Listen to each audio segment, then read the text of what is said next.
ngwaga wa 1981 o bile le karolo e itseng mo dipolotiking tša naga ye. Patrick Molola Tokologo o ile a tswalelwa mengwaga ya go feta 24 kua Robben Island nako ye a e feditšeng le dikakapa tše dingwe tša naga ye.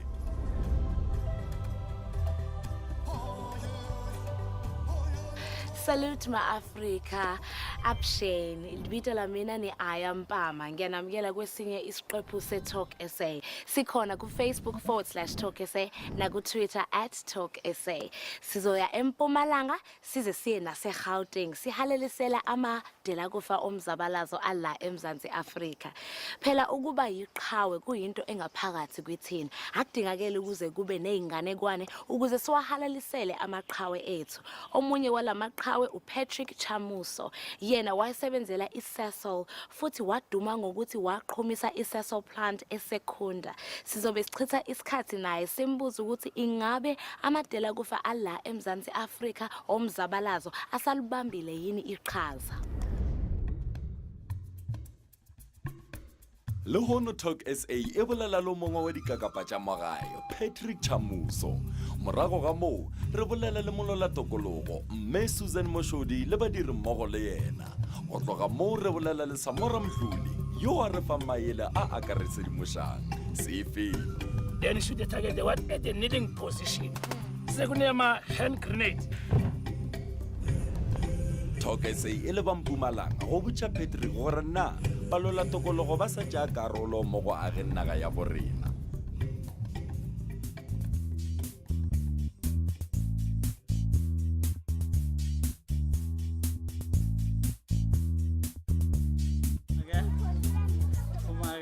Sanibonani.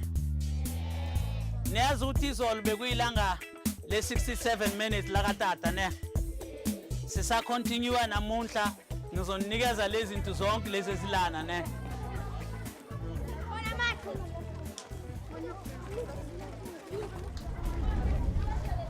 Absheni tatani. Absheni mamana. Minjani? Ikhona njani wena? Khona.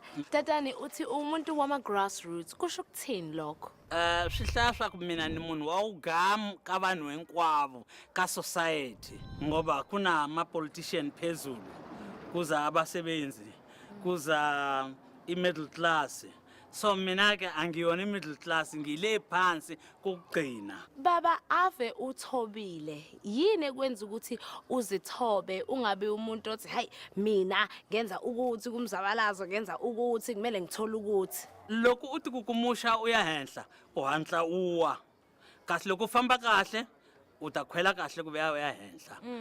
So lokho ubuyile from Robben Island uwenzani ngempilo yakho? Uma kama Robben Island nendli imichumo yayinyingi swinyingi leswi ni nga swi endla fambeni lava family ya mina ku ni kumina li scattered and ni kuma hinkwayo ni sangula ku tirha ntirhile 2 or 3 years and then nisuka center ka a 2 sisters. Sitshele nge-2 sisters ikhaya lentandane elisungulwe uwe. Ani livitana swa ku ikaya la vanhu va nga hlupheka. Ikaya la vana va mina. Ikaya vanhu lom South Africa hinkwayo.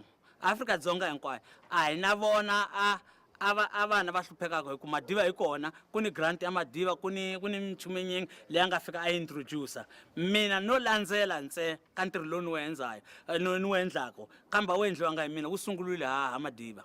Ingabe i-2 sisters iyindlela yokuthi nawe uthuthukise umhlaba wethu in terms of social development?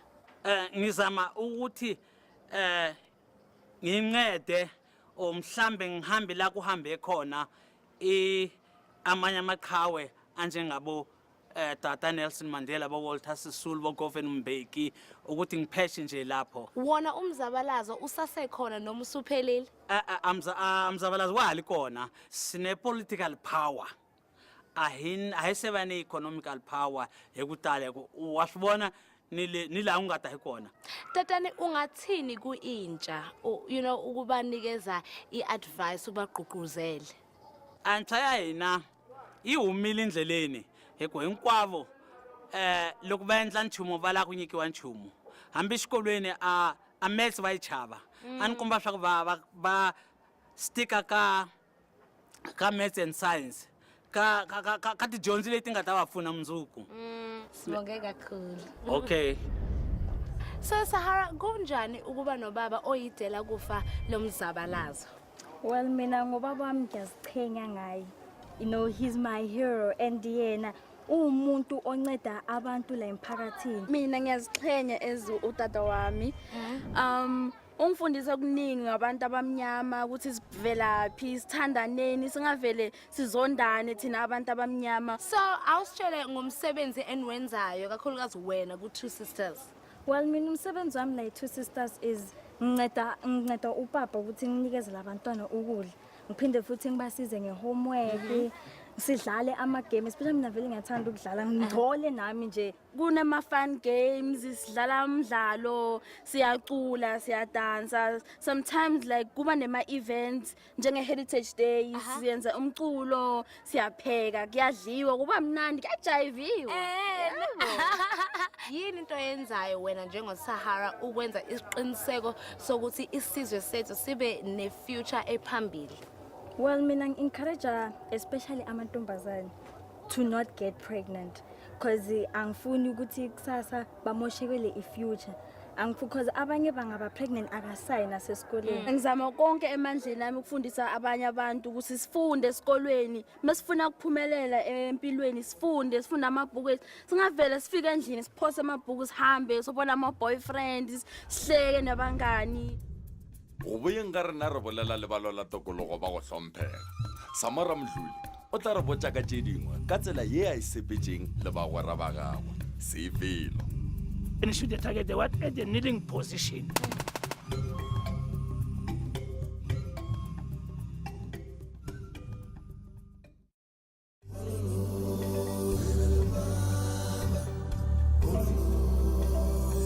When the soldiers came home triumphant, they dreamed to be greeted by kings, and clansmen slaughter an offering to the gods, and the people of the land dance in circles around them in honor, in glory.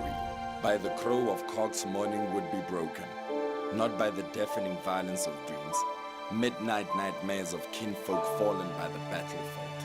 But when the soldiers returned, the shores receded, the seas drowned, the sun took cover above dark clouds of doom, that cast a fallen brow of shame over the landscape. Amaqhawe omzabalazo yibo abasabambe iqhaza lethemba la eMzansi Afrika. Sisase la eMpumalanga sizokhuluma nezinye idela kufa zomzabalazo.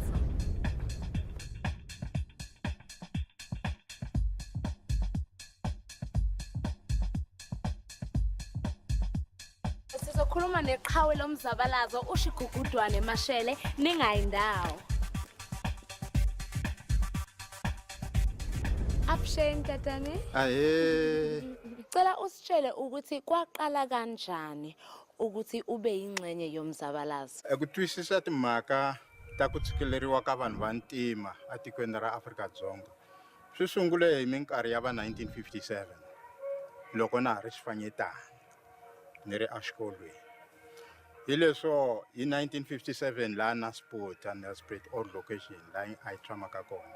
Awusitshele ngesikhathi owasichitha eSoviet Union mayelana ngokufunda ngoba wahlala iminyaka emithathu. Ingabe bekuyindlela yokuthi uqhubeke ukwazi ukuthi ube yisosha ube yimilitant? A Soviet Union yeko se irumeliwa i ANC. Niyeko hi lembe ra 1976. Yeah, ni dyondze kona tidyondzo ta philosophy. Tidyondzo ta theory of capitalism. Hi tlhela hi dyondza na va Marxism Leninism. Usebenzisa kanjani umsakazo ukuze wazise umhlaba wonke ngokuthi kwenzakalani eMzansi Afrika? Ukubroadcasta kwethu eTanzania besisebenza ku Radio Freedom. Oh yeah. Leyo ke bekuyi iprogram ye-ANC le eyasinikwe yona umbuso waseTanzania. Ngasebenza khona lapho ke futhi ke ngiyi-Cape Commander enkanjini lapho kuba khona ke abafuna ukuya for military training nalabo abafuna ukuya ezikolweni. Baba intsha yamanje ngathi ayikuthandisisi kahle ukufunda. Ngicela ukuthi usitshele ukuthi wena unama degree amangaki futhi kungani uthi uqhubekile nokufunda. Kusho ukuthi imbewu yokuthanda imfundo njengoba bese ngishilo yatshalwa ubaba ongizalayo. Leyo mbewu leyo yahluma yaba umuthi oqhakazayo onezithelo ezinhle. Abantu abethu namhlanje bayasesaba isikole. And lokho kutahamba kuhambe kubulale lelive lethu.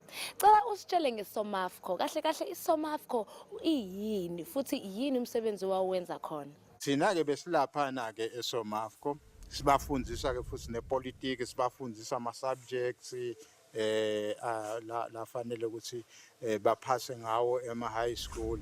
So baba uthini uthi umzabalazo usaqhubeka na? Manje silwela ukuthi sithathe tinzambo te economy ngoba temnotho lapha eSouth Africa namanje solo tiphethwe kakhulu ngilapha amhlophe. Ipolitiki siyiwinile. Siyabonga ngempela baba bekumnandi ukuxoxa nawe ngifunde okuningi futhi ngiyathemba ukuthi nabantu ekhaya nabo bafundile. Inkomo mina nikhensile nisakela kuwa ngibulabule nami. Amaqhawe asaqhubeka ukuba amaphecelezi beacon of hope. Amaqhawe aqhakazile, ohani, obiko, onkuruma, ongoyi, noxowa. Sisasela eMpumalanga ukuzokhuluma namadela kufa womzabalazo. Bona baba. Kunjani? Ruperi. Cela usitshele ukuthi kufike kanjani ukuthi ube yingxenye yomzabalazo. Ndibe recruitiwa from Alexandra Township. Nisukela high school from Ohio. Khani ngimolani kaGola Bushbuck Ridge. Recruitiwa the late Bob Mazwi. Cela usitshele ngetraining yakho kakhulukazi ukuthi nafunda kanjani ukuphatha ibhamu. My first training loko in 1976. He ended theory first for small firearms and assault rifles. Nishibuluka shungwana. He ngene class timbiri tinharhu. Leswaku xibamu xi disassembliwa njhani, xi assembliwa njhani, hi ku hatlisa, hi ku ngwetlisa. Leli gama elithi Samora ubuso benyoka, hayi liyathusa. Ukusitshela ukuthi walithola kanjani. Say lokhu gebuza, simphiwe gebuza. Akame. Wabona? Eloko ndihoma la inhlambini kwamagerila ndiyakwini ndiyalaya. Yeah. Aku ungabatsheli laba bonke ukuthi ubuyaphi. Tshela President Samora Machel ukuthi wena ubuyaphi. Seloko lokubarala safika uma kwiloko nimdasha ngihuma eBushbuck Ridge Eastern Transvaal. Ekushonele ethula mahashi eGazankulu. Andijonze hoyo Xitsonga. Sakusukela namunka iwe Samora Mzeshi Busebenyoka sukela kwala. Ubani lo Death Rides a Horse? Death Ride the Horse Patrick Tibedi Chamus and Bitora risukela kwini risukela ka tracksuit ayitsaliwile hala. Loko angena renew crude itsaliwe Death Ride the Horse. Go boyeng ka rena re boledišana le basadi ba ba lwetseng tokologo bao ba hlomphegago sefelo.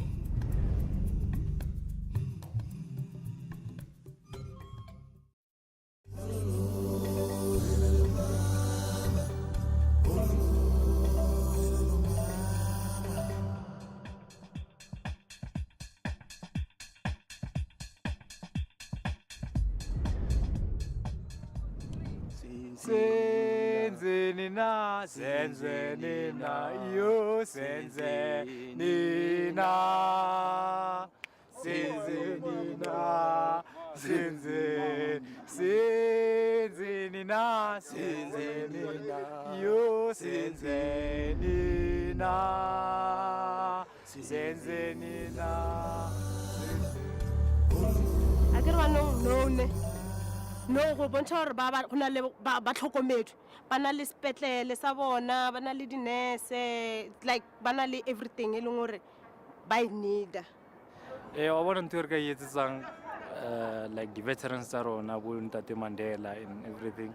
I mean, like, you know, tshwanetse re ba honor, we have to honor them. I mean, ka ntho e le gore ba etsitse mo go rona. I mean, ba re iretse like a freedom. Yeah, now I can ke bona ka re fela ba sentse ba tlhokometse because the way ke bonang at least ba ne le gore ba ba bitse.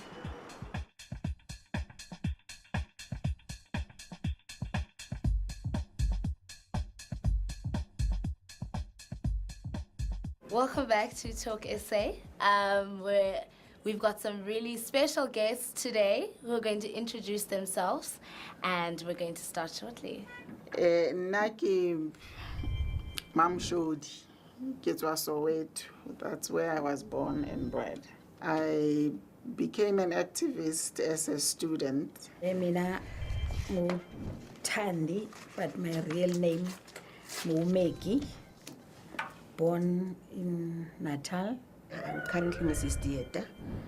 My pseudonym is Tandi Zuma. I was Tandi Zuma there, but now I'm Boiswa Dieta. Originally, I was born from the Eastern Cape in Queenstown. Well, I was born in Free State, the place called Bethlehem. That's where I was born. Mina am is of a difference because I started 1955 with the lady called Dorothy Nyembe. Igama lami ndingu Pamela wakwa Daniels. Ndizalwa eBhayi eZwide eMambozane. Ndaqala ukuba licha-nhliziyo ukujoyina umzabalazo kwiCOSAS. Judy Mvikeli, that is my combat name. That's the second name I have from the Home Affairs of the African National Congress. And therefore now my real name is Agnes Ndlovu. I'm born from Tembisa. And which names do you prefer to be called, to be known as? We are more comfortable with amagama wethu wasemzabalazweni. To an extent, some of us, we got married there. Usebenzise. Uthola ukuthi we are getting married, but your partner, you don't know what is his real name, what is his real state name. Babethatha amafoto labantwana bonke njengoba benje. Amabhuda azofika ku-ishe ngala mafoto lawo athi, do you know these people? Abanye uyabazi ujampisa amehlo. That's how babetshintsha amagama wabo. So, Mama, uyasho ukuthi ubu commander, you know. How did you keep morale of these women alive and strong in the camps? There is military training. And then, you know, we are always ladies, you know. Yeah. So there was that element of ladies, you know. So we have to take it out and put an element of a soldier and tell these young women that, look here, we have an enemy inside the country that we're fighting against, right? The regime. And for us to be able to destroy the regime in South Africa, we need to do the following. You know, you will tell the women that you need to acquire the military training, and therefore there's not going to be any special training for women. We do the training equally. As a result, in some situations, women were performing far better than men. We used to call them, you know. We used to run about 30 kilometers and all those things, physical training and all those things, you know. You must motivate women. Koko, bekunjani ngoba wena bula ekhaya underground. And, you know, it must have been more difficult. What were some of the experiences you went through? My dear, to be underground inside the country, it was living in hell. Because sometimes when you sleep, there's the dog outside, that dog tries to creep later spinning. It's you up. The enemy figure. Do you think ukuthi abantu abasha still understand a history? Do they understand what it means to be a veteran? Abantwana bethu, I think a generation before a generation like 1994, they have a slight idea of our political background. Then abantwana baka after 1994, really speaking, I'm a born freeze. They don't understand where we are.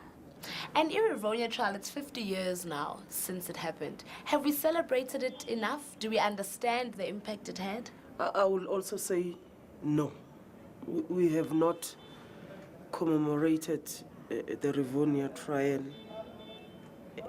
and what took the country to the Rivonia trial. Because if you look at the diverse people that were part of the Rivonia trial, the capacity of the people who were part of that trial, the education part of it, the understanding part of it, the political part of it. Projects MK. There's this one of exhumation, of which we also being assisted by the NPA, whereby we feel that we've got those cadres who fought a just war, who still lying in another soil, whereby they have to be brought home. There's so much that you have done for us, and half of us don't even know. And there's so much enisakwenza futhi, and siyabonga isikhathi senu, sibonga konke. Thank you so much. So futhi cela usitshele ukuthi ngubani iqhawe lakho. Oh, iqhawe lami uNelson Mandela utata.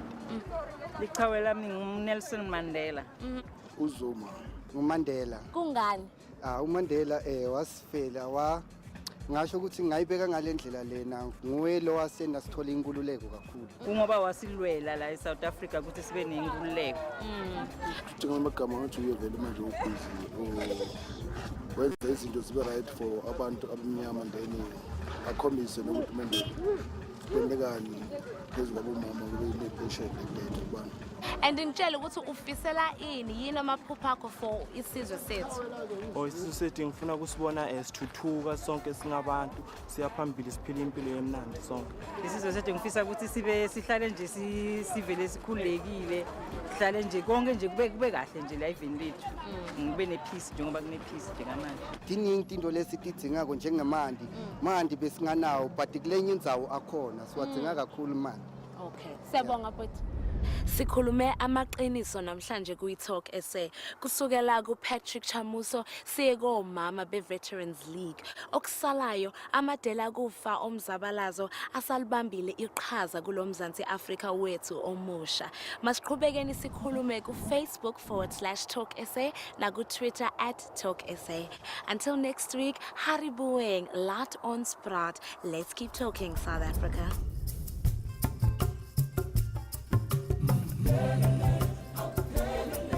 Hey.